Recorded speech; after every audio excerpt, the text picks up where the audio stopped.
ओम शांति। आज हम 14 दिसंबर 83 की अव्यक्तवाणी सुनते हैं। आज की वाणी का सार है, प्रभु परिवार सर्वश्रेष्ठ परिवार। प्रभु रत्नों के प्रति भोलानाथ शिव बाबा बोले, आज बाप दादा अपने श्रेष्ठ ब्राह्मण परिवार को देख रहे हैं। ब्राह्मण परिवार कितना ऊंचे से ऊंचा परिवार है, उसको सभी अच्छी तरह से जानते हो। बाप दादा ने सबसे पहले परिवार के प्यारे संबंध में लाया। सिर्फ श्रेष्ठ आत्मा हो यह ज्ञान नहीं दिया, लेकिन श्रेष्ठ आत्मा बच्चे हो तो बाप और बच्चे के संबंध में लाया। जिस संबंध में आने से आपस में भी पवित्र संबंध भाई बहन का जुटा। जहाँ बाप दादा भाई बहन का संबंध जुटा तो क्या हो गया? प्रभु परिवार। कभी स्वप्न में भी ऐसे भाग्य को सोचा था कि साकार रूप से डायरेक्ट प्रभु परिवार में वारिस बन वर्षे के अधिकारी बनेंगे। वारिस बनना सबसे श्रेष्ठ भाग्य है। कभी सोचा था कि स्वयं बाप हम बच्चों के लिए हमारे समान साकार रूपधारी बन बाप और बच्चे का व सर्व संबंधों का अनुभव कराएंगे। साकार रूप में प्रभु पालना लेंगे। यह कभी संकल्प में भी नहीं था, लेकिन अभी अनुभव कर रहे हो ना। यह सब अनुभव करने का भाग्य तब प्राप्त हुआ जब प्रभु परिवार के बने। तो कितने ऊंचे परिवार के अधिकारी बच्चे बने, कितनी पवित्र पालना में पल रहे हो, कैसे अलौकिक प्राप्तियों के झूले में झूल रहे हो। यह सब अनुभव करते हो ना। परिवार बदल गया, युग बदल गया, धर्म कर्म सब बदल गया। युग परिवर्तन होने से दुख के संसार से सुखों के संसार में आ गए। साधारण आत्मा से पुरुषोत्तम बन गए। 63 जन्म कीचड़ में रहे और अभी कीचड़ में कमल बन गए। प्रभु परिवार में आना अर्थात जन्म जन्मांतर के लिए तकदीर की लकीर श्रेष्ठ बन जाना। प्रभु परिवार अर्थात वार से परे हो गए। कभी भी प्रभु बच्चों पर वार नहीं हो सकता। प्रभु परिवार का बने, सदा के लिए सर्व प्राप्तियों के भंडार भरपूर हो गए। ऐसे मास्टर सर्वशक्तिवान बन गए जो प्रकृति भी आप बच्चों की दासी बन सेवा करेगी। प्रकृति आप प्रभु परिवार को श्रेष्ठ समझ आपके ऊपर जन्म जन्मांतर के लिए पंखा झुलाती रहेगी। श्रेष्ठ आत्माओं के स्वागत में रिगार्ड में पंखा झुलाते हैं ना। प्रकृति सदा काल के लिए रिगार्ड देती है। प्रभु परिवार का अभी भी सर्व आत्माओं को स्नेह है। उसी स्नेह के आधार पर अभी तक गायन और पूजन करते रहते हैं। प्रभु परिवार के चरित्रों का अभी भी कितना यादगार शास्त्र बड़ा है। भागवत प्यार से सुनते और सुनाते हैं। प्रभु परिवार का शिक्षक और गोडली स्टूडेंट लाइफ का पढ़ाई का यादगार शास्त्र गीता कितने पवित्रता से विधि पूर्वक सुनते और सुनाते हैं। प्रभु परिवार का यादगार आकाश में भी सूर्य चंद्रमा और लकी सितारे के रूप में मनाते और पूजते रहते हैं। प्रभु परिवार बाप के दिल तख्त नशीन बनते। ऐसा तख्त सिवाय प्रभु परिवार के और किसी को भी प्राप्त नहीं हो सकता। प्रभु परिवार की यही विशेषता है, जितने भी बच्चे हैं सब बच्चे तख्त नशीन बनते हैं। और कोई भी राज्य परिवार में सब बच्चे तख्त नशीन नहीं होते, लेकिन प्रभु के बच्चे सब अधिकारी है। इतना श्रेष्ठ और बड़ा तख्त सारे कल्प में देखा जिसमें सभी समा जाए। प्रभु परिवार ऐसा परिवार है जो सभी स्वराज्य अधिकारी होते सभी को राजा बना देता। जन्म लेते ही स्वराज्य का तिलक बाप दादा सभी बच्चों को दे देते हैं। प्रजा तिलक नहीं देते, राज्य तिलक देते हैं। महिमा भी राज्य तिलक की है ना। राज तिलक दिवस मनाया जाता है। आप सबने अपना राज्य तिलक दिवस मनाया है या अभी मनाना है? मना लिया है ना। खुशी की निशानी, भाग्य की निशानी संकट दूर होने की निशानी तिलक होता है। जब कोई किसी कार्य पर जाते हैं, कार्य सफल रहे उसके लिए परिवार वाले तिलक लगाकर भेजते हैं। आप सबको तो तिलक लगा हुआ है ना। तिलकधारी, तख्तधारी, विश्व कल्याण के ताजधारी बन गए हो। भविष्य का ताज और तिलक इसी जन्म के प्राप्ति की प्रारब्ध है। विशेष प्राप्ति का समय व प्राप्तियों की खान प्राप्त होने का समय अभी है। अभी नहीं तो भविष्य प्रारब्ध भी नहीं। इसी जीवन का गायन है। दाता के बच्चे को, वरदाता के बच्चों को अप्राप्त कोई वस्तु नहीं। भविष्य में फिर भी एक अप्राप्ति तो होगी ना। बाप का मिलन तो नहीं होगा ना। तो सर्व प्राप्तियों का जीवन ही ईश्वरीय परिवार है। ऐसे परिवार में पहुंच गए हो ना। समझते हो ना ऐसे ऊंचे परिवार के हैं। जिसकी महिमा करे तो अपने दिन रात बीत जाए।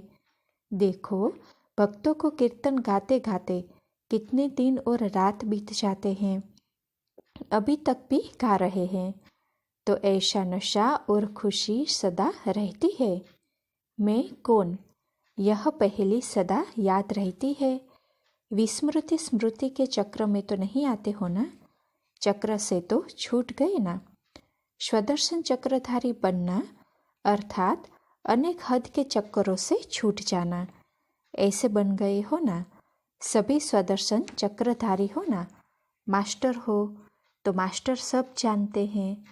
रोज अमृत वेले मैं कौन, यह स्मृति में रखो तो सदा समर्थ रहेंगे। अच्छा, बाप दादा बेहद के परिवार को देख रहे हैं। बेहद का परिवार बेहद के परिवार को बेहद की याद प्यार देते हैं। सदा श्रेष्ठ परिवार के नशे में रहने वाले, प्रभु परिवार के महत्व को जान महान बनने वाले, सर्व प्राप्तियों के भंडार, श्रेष्ठ राज्य भाग्य प्राप्त करने वाले प्रभु रत्नों को याद प्यार और नमस्ते। अच्छा, ज्ञाना के अंकल और आंटी जो आजकल दिल्ली में ट्रांसफ़र होकर आए हैं, वे बाप दादा से मिलने के लिए आए थे। सर्विसेबल बच्चों का बाप दादा मिलन के साथ स्वागत करते हैं। जितना पल पल याद करते आए हो उसके रिटर्न में बाप दादा नैनों की पलकों में समाये हुए बच्चों का स्वागत कर रहे हैं। एक बाप के गुण गाने वाले बच्चों को देख बाप दादा भी बच्चों की विशेषता के गुण गाते हैं। निष्दिन निष्पल गीत गाते रहते हो ना। जब बच्चे गीत गाते तो बाप क्या करते? जब कोई अच्छा गीत गाता है तो सुनने वाले क्या करते हैं? न चाहते हुए भी नाचने लगते हैं। चाहे नाचना आवे या न आवे, लेकिन बैठे बैठे भी नाचने लग जाते हैं। तो बच्चे जब स्नेह के गीत गाते हैं तो बाप दादा भी खुशी में नाचते हैं ना। इसीलिए शंकर डांस बहुत मशहूर है। सेवा भी तो नाचना है ना। जिस समय सर्विस करते हो उस समय मन क्या करता है? नाचता है ना। तो सेवा करना भी नाचना ही है। अच्छा, बाप दादा सदा बच्चों की विशेष विशेषता को देखते हैं। जन्मते ही विशेष 3 तिलक बाप दादा द्वारा मिले हैं। कौन से? ताज तक तो है ही, लेकिन 3 तिलक विशेष है। एक स्वराज्य का तिलक तो मिला ही है। दूसरा जन्मते ही सर्विसेबल का तिलक मिला। तीसरा जन्मते ही सर्व परिवार के बाप दादा के स्नेही और सहयोगीपन का तिलक। तीनों तिलक जन्मते ही मिले ना। तो त्रिमूर्ति तिलकधारी हो। ऐसे विशेष सेवाधारी सदा अपने को समझते हो। अनेक आत्माओं को उमंग उत्साह दिलाने के निमित्त बनने की सेवा ड्रामा में मिली हुई है। अच्छा, जितना बच्चे बाप को याद करते हैं उतना बाप भी बच्चों को याद करते। सबसे ज़्यादा अखंड अविनाशी बाप की याद है। बच्चे और कार्य में बिजी हो जाते हैं, लेकिन बाप का तो काम ही यह है। अमृत वेले से लेकर सबको जगाने का काम शुरू करते हैं। देखो कितने बच्चों को जगाना पड़ता है। और फिर देश विदेश में एक स्थान पर भी नहीं है। फिर भी बच्चे पूछते हैं सारा दिन क्या करते? बच्चों के बाद फिर भक्तों का करते, फिर साइंस वालों को प्रेरणा देते। सभी बच्चों की देखरेख तो करनी पड़े, चाहे ज्ञानी चाहे अज्ञानी है। लेकिन कई प्रकार के सहयोगी तो है ना। कितने प्रकार के बच्चों की सेवा है। सबसे ज़्यादा बिजी कौन है? सिर्फ अंतर यह है, शरीर का बंधन नहीं है। अभी कुछ टाइम तो आप सब भी बाप समान बनेंगे ही, मूल वतन में रहेंगे। यह भी आशा सभी की पूरी होगी। अच्छा, मधुबन निवासियों के साथ, मधुबन निवासियों की महिमा तो जानते ही हो। जो मधुबन की महिमा है वही मधुबन निवासियों की महिमा है। हर पल समीप साकार में रहना, इससे बड़ा भाग्य और क्या हो सकता है। दर पर बैठे हो, घर में बैठे हो, दिल पर बैठे हो। मधुबन निवासियों को मेहनत करने की आवश्यकता नहीं, योग लगाने की आवश्यकता है क्या? योग लगा हुआ ही रहता है, लगे हुए को लगाने की आवश्यकता नहीं। स्वतः योगी निरंतर योगी। जैसे ट्रेन में इंजन लगी हुई है, सभी डिब्बे पटरी पर है तो स्वतः चलते रहते हैं, चलाना नहीं पड़ता। ऐसे आप भी मधुबन के पट्टे पर हो, इंजन लगी हुई है तो स्वतः चलते रहेंगे। मधुबन निवासी अर्थात मायाजीत। माया आने की कोशिश करेगी, लेकिन जो बाप की कशिश में रहते हैं वह सदा माया जीत रहेंगे। माया की कशिश दूर से ही समाप्त हो जाएगी। सेवा तो सभी बहुत अच्छी करते हैं। सेवा के लिए एक एग्जाम्पल हो। कोई कहाँ भी चारों ओर सेवा में थोड़ा नीचे ऊपर करते हैं तो सभी मधुबन वालों का ही दृष्टांत देते हैं। मधुबन में कितनी अथक सेवा प्यार से घर समझकर करते हैं, यह सभी मानते हैं। जैसे सेवा में सभी नंबर 1 हो, 100 मार्क्स ली है, ऐसे सब सब्जेक्ट में भी 100 मार्क्स का चाहिए। आप लोग बोर्ड पर लिखते हो ना, हेल्थ वेल्थ हैप्पीनेस तीनों ही मिलती है, तो यह भी सब सब्जेक्ट में मार्क्स चाहिए। सबसे ज़्यादा सुनते मधुबन वाले हैं। पहला ताज़ा माल तो मधुबन वाले खाते हैं। दूसरे तो 1 टन में एक बारी विशेष ब्रह्मा भोजन खाते हैं। आप तो रोज खाते। सूक्ष्म भोजन, स्थूल भोजन सब घर में ताज़ा मिलता है। अच्छा, नई तैयारी क्या कर रहे हो? घर को तो अच्छा प्यार से सजा रहे हो। मधुबन की यह विशेषता है, हर बार कोई न कोई नई एडिशन हो जाती है। जैसे स्थूल में नवीनता देखते, ऐसे चैतन्य में भी हर बार नवीनता देख वर्णन करे कि इस बार विशेष मधुबन में इस प्राप्ति की लहर देखी। भिन्न भिन्न लहरें है ना, कभी विशेष आनंद की लहर हो, कभी प्यार की, कभी ज्ञान के विशेषताओं की। हर एक को यही लहर दिखाई दे। जैसे सागर के लहरों में कोई जाता तो लहराना ही पड़ता, नहीं तो डूब जाएंगे। तो यह लहरें स्पष्ट दिखाई दे। इस कॉन्फ्रेंस में विशेष क्या करेंगे? VIPs आएंगे, पेपर वाले आएंगे, वर्कशॉप होगी, यह तो होगा, लेकिन आप सब विशेष क्या करेंगे? जैसे स्थूल दिलवाड़ा है, उसकी विशेषता क्या है? हर एक कमरे की डिज़ाइन अलग अलग वेराइटी है, हर कमरे की अपनी अपनी विशेषता है। इसीलिए यह मंदिर सब मंदिरों से न्यारा है। मूर्तियाँ तो औरों में भी होती है, लेकिन इस मंदिर में जहाँ जाओ वहाँ विशेष कारीगरी है। ऐसे चैतन्य दिलवाड़ा मंदिर में भी हम मूर्तियों की विशेषता अपनी अपनी दिखाई दे। जिसको देखे उसकी एक दो से आगे विशेष विशेषता दिखाई दे। जैसे वहाँ कहते कमाल है बनाने वाले की, ऐसे यहाँ एक एक की विशेषता के कमाल वर्णन करें। आप लोग इस बात की मीटिंग करो, कोई बड़ी बात नहीं कर सकते हो। जैसे सतयुग में देवताएं सिर्फ निमित्त मात्र टीचर द्वारा थोड़ा सा सुनेंगे, लेकिन स्मृति बहुत तेज होगी, याद करने की मेहनत नहीं करनी पड़ेगी। जैसे सुना हुआ ही है वह सिर्फ फ्रेश हो रहा है। मधुबन वालों के लिए हुआ पड़ा है। सिर्फ थोड़ा सा दृढ़ संकल्प का इशारा है बस। संकल्प भी बहुत अच्छे अच्छे करते हो, लेकिन उसमें दृढ़ता को बार बार अंडरलाइन करो। अच्छा, सेवाधारियों से जो सेवा करता वह मेवा खाता, मेवा खाने वाला सदा तंदुरुस्त रहते। सूखा मेवा खाने वाले नहीं, ताजा मेवा खाने वाले। सेवाधारी सौभाग्य अधिकारी, कितना बड़ा भाग्य है। यादगार चित्रों के पास जाकर भक्त लोग सेवा करते हैं, उस सेवा को महापुण्य समझते हैं। और आप कहाँ सेवा करते हो?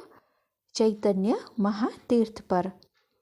वे सिर्फ तीर्थों पर जाकर चक्कर लगाकर आते तो भी महान आत्मा गाए जाते हैं। आप तो महान तीर्थ पर सेवा कर महान भाग्यशाली बन गए। सेवा में तत्पर रहने वाले के पास माया आ नहीं सकती। सेवाधारी माना मन से भी सेवाधारी, तन से भी सेवा में बिजी रहने वाले। तन के साथ मन भी बिजी रहे तो माया आएगी नहीं। तन से स्थूल सेवा करो और मन से वातावरण, वायुमंडल को शक्तिशाली बनाने की सेवा करो। डबल सेवा करो, सिंगल नहीं। जो डबल सेवाधारी होगा उसको प्राप्ति भी इतनी होगी। मन का भी लाभ, तन का भी लाभ, धन तो अथाह मिलना ही है। इस समय भी सच्चे सेवाधारी कभी भूखे नहीं रह सकते। 2 रोटी जरूर मिलेगी। तो सभी ने सेवा की लॉटरी में अपना नंबर ले लिया। जहाँ भी जाओ, जब भी जाओ, यह खुशी सदा साथ रहे, क्योंकि बाप तो सदा साथ है। खुशी में नाचते नाचते सेवा का पाठ बजाते चलो। अच्छा, प्रश्न है, संगम युग कौन सी विशेषता है जो सारे कल्प में नहीं हो सकती? उत्तर, संगम युग पर ही हर एक को मेरा बाबा कहने का अधिकार है। एक को ही सब मेरा बाबा कहते हैं। मेरा कहना अर्थात अधिकारी बनना। संगम पर ही हर एक को एक बाप से मेरेपन का अनुभव होता है।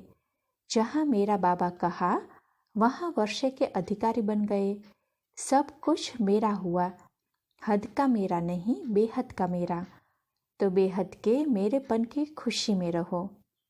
प्रश्न, समीप आत्मा की मुख्य निशानी क्या होगी? उत्तर, समीप आत्माएं अर्थात सदा बाप के समान, हर संकल्प, हर बोल और हर कर्म करने वाली। जो समीप होंगे वह समान भी अवश्य होंगे। दूर वाली आत्माएं थोड़ी अंजलि लेने वाली होगी, समीप वाली आत्माएं पूरा अधिकार लेने वाली होगी। तो जो बाप के संकल्प, बोल, वह आपके, इसको कहा जाता है समीप। अच्छा, ओम शांति।